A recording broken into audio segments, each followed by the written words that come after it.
Hello friends, so നമ്മൾ ഇതുവരെ AS1 disclosure of accounting പോളിസീസിലെ ഇല്ലുസ്ട്രേഷൻസും കംപ്ലീറ്റ് ചെയ്ത് MCQയും കംപ്ലീറ്റ് ചെയ്ത് തിയററ്റിക്കൽ ക്വസ്റ്റ്യൻസും കംപ്ലീറ്റ് ചെയ്ത് നെക്സ്റ്റ് സിനാരിയോ ബേസ്ഡ് ക്വസ്റ്റ്യൻസ് ആണ്. സോ അതാണ് നമ്മൾ ചെയ്യാൻ പോകുന്നത്.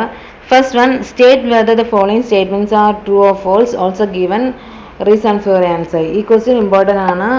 മോസ്റ്റ്ലി കുറേ ടൈം ഇത് എക്സാമിന് ചോദിച്ചിട്ടുണ്ട്. ഈ ക്വസ്റ്റ്യൻ ഇമ്പോർട്ടൻറ്റ് ക്വസ്റ്റ്യൻ ആണ്. Then true or false കണ്ടുപിടിക്കാനാണ്. First one, certain fundamental accounting assumptions underline the preparation and presentation of financial statements. They are usually specifically stated because their acceptance are used are not assumed. ഇത് false ആണ്.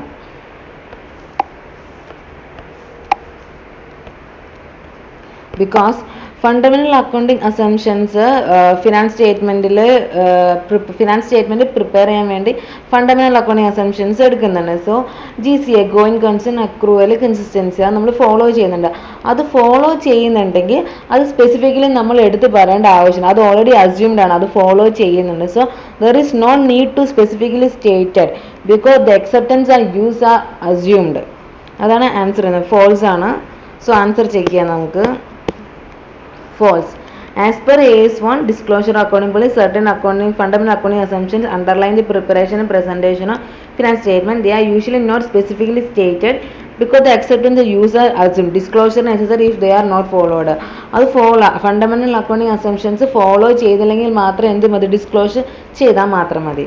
Then second one, if fundamental accounting assumptions are not followed in presentation and preparation finance statement, a specific disclosure is not required. ഇത് false ആണ്. Reason, fundamental accounting assumption follow ചെയ്യുന്നില്ലെങ്കിൽ അവിടെ എന്ത് ആവശ്യമാണ്, specific disclosure ആവശ്യമുണ്ട്. അതാണ് second one. Then all significant accounting policies adopted in the preparation and presentation finance statement should form part of the finance statement. True ആണ്. Answer വയ്ക്കുക. Second one, answer false ആണ്. As per AS1, if the fundamental accounting assumptions, namely going concern, consistency and accurate followed in finance statement, specific disclosure is not required. If fundamental accounting assumption is not followed, then fact should be disclosed. എന്ന് വെച്ചാൽ fundamental accounting assumption follow ചെയ്യുന്നുണ്ടെങ്കിൽ disclosure ചെയ്യേണ്ട ആവശ്യമില്ല.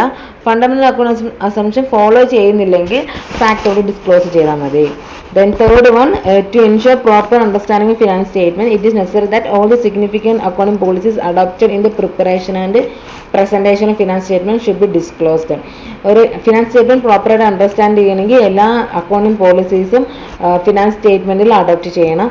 ആ adopt ചെയ്യുന്ന എല്ലാ accounting policy നമ്മൾ notes to അക്കൗണ്ടിൽ റെക്കോർഡ് ചെയ്യണം. ഒരു പ്ലേസ് നമ്മൾ എന്ത് ഡിസ്ക്ലോസ് ചെയ്ത് വെക്കണം. അതാണ്. Then last one, any change in accounting policy which has a material effect should be disclosed. Where the amount by which any item in finance statement is affected by such change is not ascertainable, wholly or in part, the fact need not be indicated. That is false. It should be indicated. അത് എന്ത് ചെയ്യണം, fact indicate ചെയ്യണം. അതാണ് answer. അത് നമ്മൾ നേരത്തെ questions എല്ലാം കണ്ടിട്ടുണ്ടായിരുന്നു.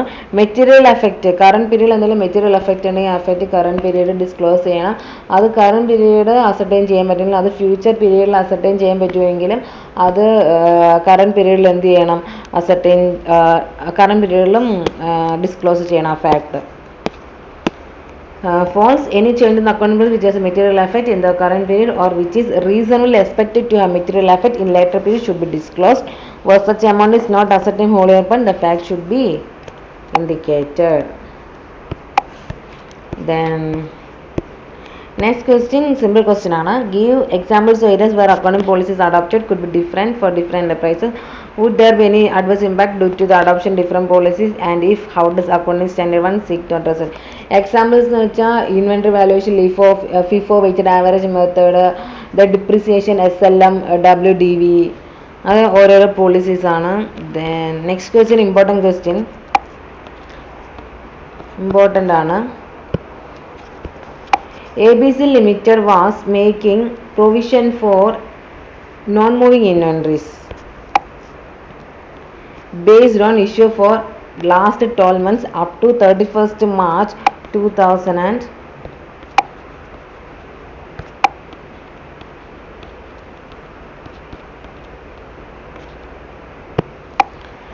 ABC Limited was making provision for non-moving inventories based on issue for last 12 months up to 31st March 2011.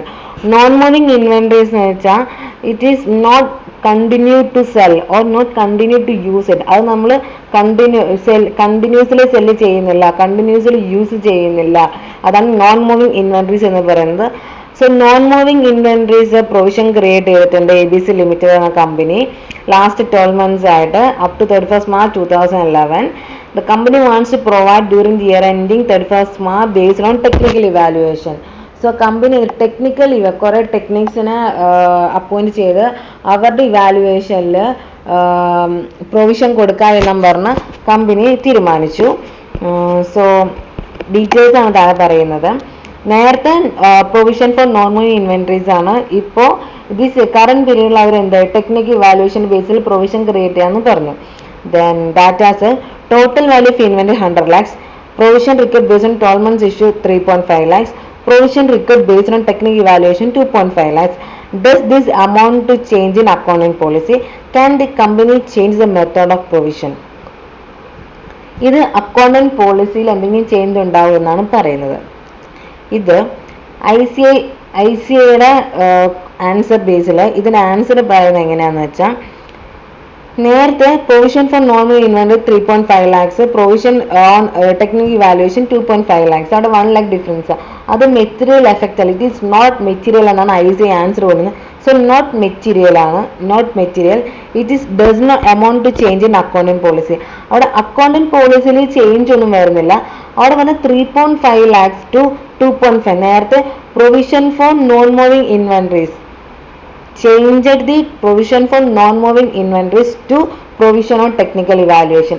അത് മാത്രം അവിടെ എസ്റ്റിമേറ്റ് ആ എമൗണ്ടിൽ തമ്മിലുള്ള വ്യത്യാസം മാത്രമേ നടക്കുന്നുള്ളൂ, അക്കൗണ്ടന്റ് പോളിസിയിൽ ചേഞ്ച് നടക്കുന്നത്. So it is does not amount to change in accountant policy. Can the company change the method of provision?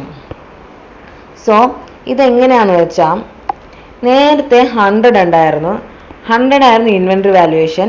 അതിൽ provision for non moving inventories -3.5 ചെയ്യുമ്പോൾ 100 - 3.5 ഈക്വൽ ടു 96.5 ആണ്.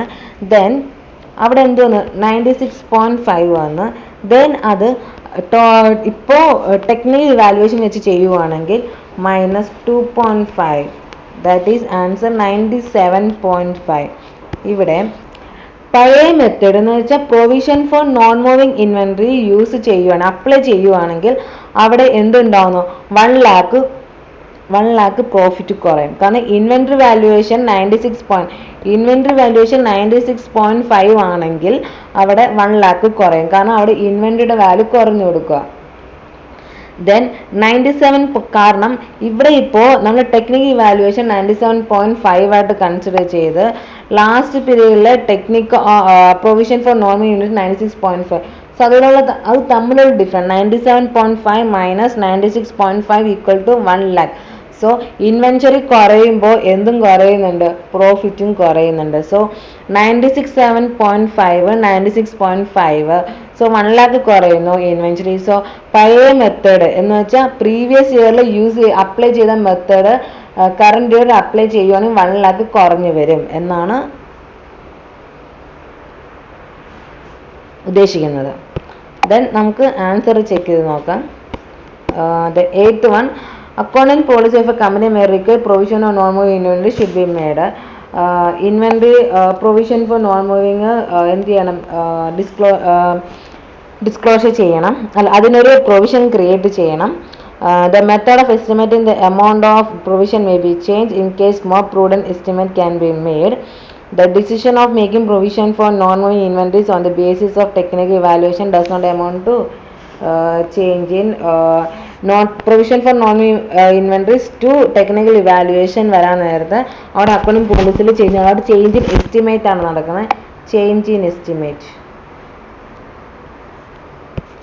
In the above case, considering the total value of inventory, the change in amount of required provision of non-moving inventory from 3.5 lakhs to 2.5 lakhs also non-material.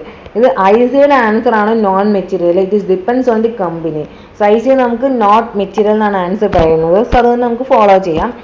So the disclosure can be made for such change in the following lines by way of notes to accounts in the annual accounts ABC for the so disclosure നമ്മൾ notes to account കൊടുക്കണം. The company has provided for non-moving inventories on the basis of technical evaluation unlike preceding year. എന്ന് വെച്ചാൽ company previous ഇയറിലെ പോലെ അല്ലാതെ current ഇയറിലെ company എന്ത് ചെയ്യുന്നുണ്ട്, technical ഇവാലുവേഷൻ്റെ ബേസിസിലാണ് provision create ചെയ്യുന്നത്.